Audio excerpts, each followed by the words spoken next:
E aí, minha gente, como é que vocês estão? Confesso que eu já estava com um pouco de saudade. Bem-vindos ao canal Se Apruma. Eu vou aproveitar o assunto do momento, que é a guerra de Israel contra o Hamas, enfim, a guerra de Israel com o Hamas, para falar de uma história, no mínimo, curiosa. Não sei se você sabe, mas já houve um projeto de uma Palestina portuguesa em Angola. Esse fato foi ali no final do século XIX, começou a ferver ali no final do século XIX, no início do século XX. O Estado de Israel quase foi instalado em Angola, e Angola nessa época era uma colônia portuguesa, ou seja, o Estado de Israel quase foi um pedacinho de Portugal. A gente fala em tom de brincadeira, mas ouve só, se liga só nessa história. Quando a Organização Territorialista Judaica, a ITO, eu já vou falar um pouco sobre essa organização, ela andou à procura de espaços possíveis para a implantação de um território para os judeus, Angola, ali no Planalto de Benguela, era um dos locais favoritos para a instalação desse Estado, do Estado de Israel. Ou de um local, de uma terra de repouso para o povo de Israel. O projeto chegou a ser aprovado pelo Senado português em 1913, mas ele nunca saiu do papel. Cara, é sério, essa história está contada em um artigo do professor João Medina, que era professor catedrático da Universidade de Lisboa, e de Joel Barromi, que ele é antigo embaixador de Israel em Lisboa e professor da Universidade Hebraica de Jerusalém. E esse artigo foi publicado na revista Clio, que é a revista do Centro de História da Universidade de Lisboa, no ano de 1987. Tinha 7 anos. O tempo passa. Bom, como é que estava o mundo nessa época, né? Lá em 1835, ali antes do meio do século XIX, os nacionalismos e o antissemitismo começam a ficar muito fortes na Europa, né? E em 1894, já no final do século XIX, um fato iria ficar muito notório, iria marcar um antissemitismo assim, de forma muito, muito presente na memória coletiva, que foi o caso Dreyfus. Alfred Dreyfus, ele era um capitão judeu do exército francês, que foi exonerado, o cara foi humilhado, o cara foi esculachado em praça pública, tudo sob falsas acusações de traição. Esse caso deu origem, inclusive, a uma das obras literárias mais conhecidas do início do século, que é o livro de J'accuse, de Émile Zola. Eu acuso, em português. E que inicialmente esse livro, ele era um artigo, um texto publicado no jornal L'Aurore, do dia 13 de janeiro de 1898, sob a forma de uma carta ao presidente da República Francesa. E o caso Dreyfus assim, foi muito emblemático, foi muito humilhante e teve uma cobertura internacional. Ele era um capitão do exército francês, ele foi acusado de um crime que não cometeu, como depois ficaria provado. E o verdadeiro culpado, que foi um dos seus superiores, o comandante Charles Ferdinand Esterhazy, ele fugiu para a Inglaterra e morreu sem nunca ter sido condenado. E o dia mais humilhante para o capitão Dreyfus foi quando ele teve suas insígnias arrancadas na frente de todo mundo num evento de humilhação pública, teve as insígnias arrancadas de sua farda, e ele gritava que era inocente, gritava e chorava que era inocente. Enquanto isso, os colegas dele, os colegas de exército, oficiais do exército francês, berravam judeu, Judas, traidor. Era uma multidão histérica que gritava apoiando, inclusive com palavras dizendo que todos os judeus deveriam pagar. E essa cena humilhante, ela foi presenciada por representantes da imprensa internacional, entre os quais se encontrava o correspondente do jornal mais importante e de maior tiragem de Viena, na época, era do Império Austro-Húngaro. Esse correspondente era Theodor Herzl. E é aqui que começa a história que eu quero contar. O Theodor Herzl, esse jornalista, ele ficou impactado com aquela multidão gritando com ódio dos judeus, e um tempo depois ele publicou, em 1896, um livro intitulado O Estado Judeu, onde ele propunha a criação de um Estado judeu em qualquer lugar do mundo. Ele era muito pragmático, fosse na Palestina, palavras dele, palavra do Herzl, fosse na Palestina ou na Argentina. A Argentina, inclusive, sim, a Argentina. Uma fonte que eu li, mas eu preciso aprofundar, até parece que houve uma sugestão até brasileira também, de algum lugar do Brasil, mas com certeza a Argentina foi um dos lugares que foi fortemente cotado para ser um dos lugares para a criação de um Estado para os judeus. E nesse livro do Herzl, o Estado Judeu, é o nome do livro, ele desenha a bandeira desse novo Estado, em que ele mentaliza, que ele projeta, descreve o sistema econômico e político que deveria ser adotado pelo novo país e define o hebraico como língua oficial desse país, seja lá onde ele fosse estabelecido. Esse livro, de certa forma, ele deu origem ao sionismo como conhecemos hoje, que é o movimento nacionalista dos judeus. E, cara, muitos lugares foram cogitados para a implantação desse novo Estado judeu. É claro que a Palestina era o lugar preferencial, mas a Argentina, Canadá, Moçambique já foram opções, né, cogitadas nessa mesma época. O Herzl, esse jornalista, ele morreu em 1904.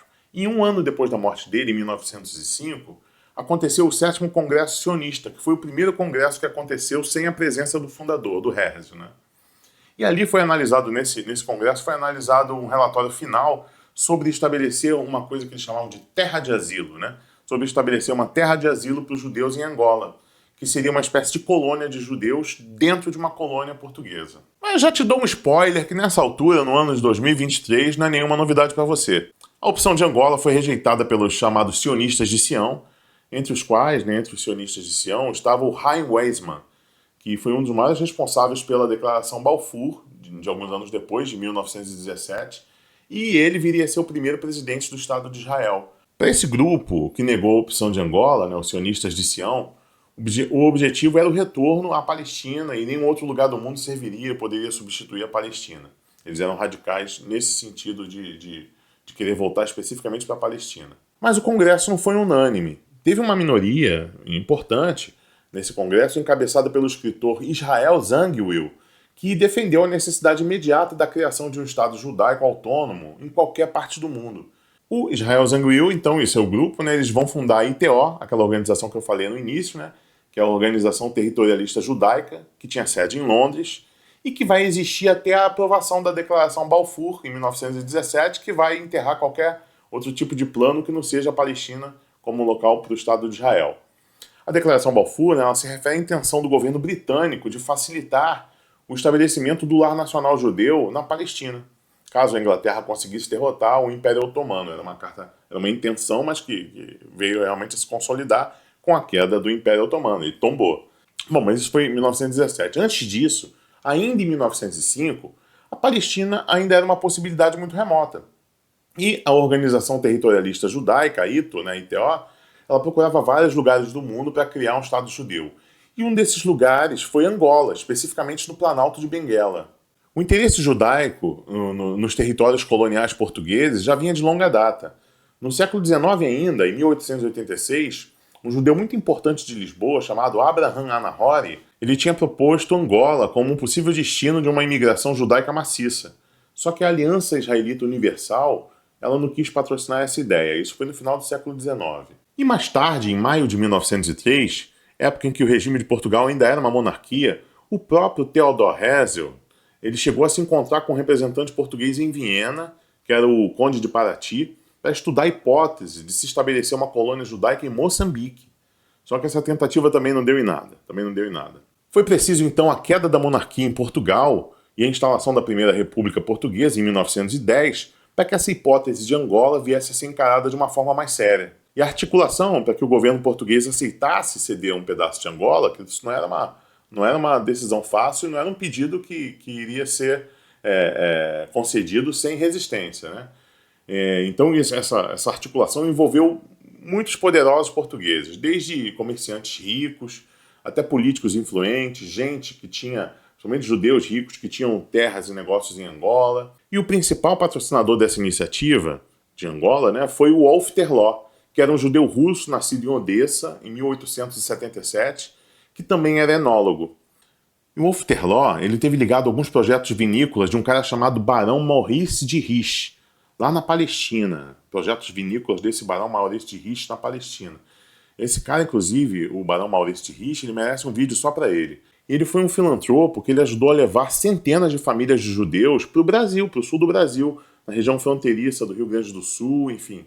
E para a Argentina também, no final do século XIX. Então, um pouquinho depois da proclamação da República Portuguesa, em dezembro de 1910, esse judeu russo, Terló, ele entrou em contato com José Relvas, que era ministro das Finanças do governo provisório de Portugal. Ele propôs uma colonização por israelitas das possessões portuguesas da África. E o Wolf Terló lançou uma forte campanha de divulgação do projeto de colonização de Benguela. Ele meteu artigo em jornais muito influentes, como O Século e A Capital. Ele também entrou em contato com Norton de Matos, que era governador de Angola, e com Roque da Costa, que era secretário-geral do Ministério dos Negócios Estrangeiros, assim como com membros da comunidade israelita, como Salvador Levi e Jacó Levi Azancote, Ambos eram grandes proprietários de terra lá na África. Esses dois últimos, quer dizer, o cara se articulou e fechou por vários caminhos o apoio que ele precisava ter para se estabelecer uma subcolônia israelita dentro da colônia portuguesa. Né? Esse Oftherló foi muito esperto, ele amarrou por todos os lados para conseguir apoio à ideia dele. Bom, então a possibilidade de Angola foi se disseminando e em janeiro de 1912, um autor anônimo defendeu no jornal O Século a colonização do Planalto de Benguela por judeus provenientes da Rússia. Agora olha as palavras do cara, eu vou ler para você. A colonização dos planaltos de Angola é uma necessidade imprescindível para a manutenção do nosso predomínio naquelas regiões. E a melhor forma e a mais rápida, por não trazer despesas ao Estado, consiste em tratar de desviar para ali a corrente de imigrantes judeus russos que atualmente enriquecem a Turquia e a América. Ah, o Papa queira dinheiro. Você vê que o argumento que ele utiliza para poder colonizar é por trás desses judeus ricos aqui para as nossas colônias que eles estão indo enriquecer a América e a Turquia. É sempre grana, né? O papo é sempre grana. E no dia 23 de janeiro, esse judeu russo que vivia em Portugal, né, o Oftherló, ele informou para o pessoal da ITO, da Organização Territorialista Judaica, do que ele vinha fazendo, da articulação que ele vinha fazendo em Portugal.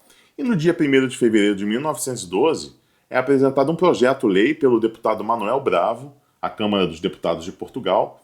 Esse projeto previa a concessão de 60 a 100 hectares de terrenos a imigrantes israelitas que teriam que se naturalizar portugueses. Depois esse projeto sofreu alteração e dobrou o tamanho das terras que seriam cedidas aos imigrantes, né, nesse caso. E o projeto foi unanimemente aprovado pelos deputados no dia 15 de junho de 1912. Então ele seguiu para a aprovação do Senado, precisava de aprovação das duas câmaras. Só que as discussões ficaram se arrastando por meses. Havia senadores que diziam que Portugal estava se arriscando em ceder terra para os judeus, que mais cedo ou mais tarde eles iriam querer fundar uma nação autônoma, não estavam totalmente errados nessa desconfiança, e declarariam a sua independência de Portugal. E outros diziam que Portugal deveria reparar um erro histórico que o país teria cometido no século XV, porque no século XV Portugal expulsou os judeus, né, das suas terras e obrigou a conversão ao cristianismo dos que ficaram, não só judeus como muçulmanos, forros também. E os debates foram se arrastando por um ano, tinha deputado a favor, tinha gente a favor que dizia que os judeus eram uma raça trabalhadora, tudo isso com a mentalidade da época, né? Raça trabalhadora que tinha ido enriquecer outros países e que a desgraça de Portugal no século XV tinha sido expulsar esses judeus das suas terras. E outros defendiam o oposto, né? Como Antônio Campos Júnior, que dizia que os judeus jamais teriam ligação às tradições portuguesas, não defenderiam os interesses de Portugal. Bom, e o resto da história, meu querido? O resto da história você já sabe. O Estado de Israel foi de fato instalado na Palestina, mas uma coisa que me deixa incomodado, bastante incomodado nessa história, eu acho que você já deve ter percebido. Você já observou uma coisa? O que está faltando nessa história? A voz dos habitantes de Angola, pô. Não estava desabitado, havia várias comunidades autóctones que viviam ali, inclusive era um dos temores dos judeus em se instalar ali. Para acabar com a tua alegria, deixar você triste. Eu lembro que toda essa discussão sobre Angola, sobre ceder terras do Planalto de Benguela, ceder terras de Angola aos judeus, nunca levou em conta a opinião dos povos nativos de Angola. Os habitantes nativos africanos, minha gente, nunca puderam escolher seu próprio destino. Nunca foram ouvidos em discussão nenhuma sobre a divisão das terras deles e nem sobre a venda dos próprios corpos. Os habitantes autóctones da África nunca puderam escolher o destino da sua própria Sião. Vai lá, vai chorar, que eu te vejo no próximo vídeo. Um abraço. Infâmia demais, etérea plaga, levantai-vos, heróis do novo mundo. Andrada, arranca-se pendão dos ares. Colombo, fecha a porta dos teus mares.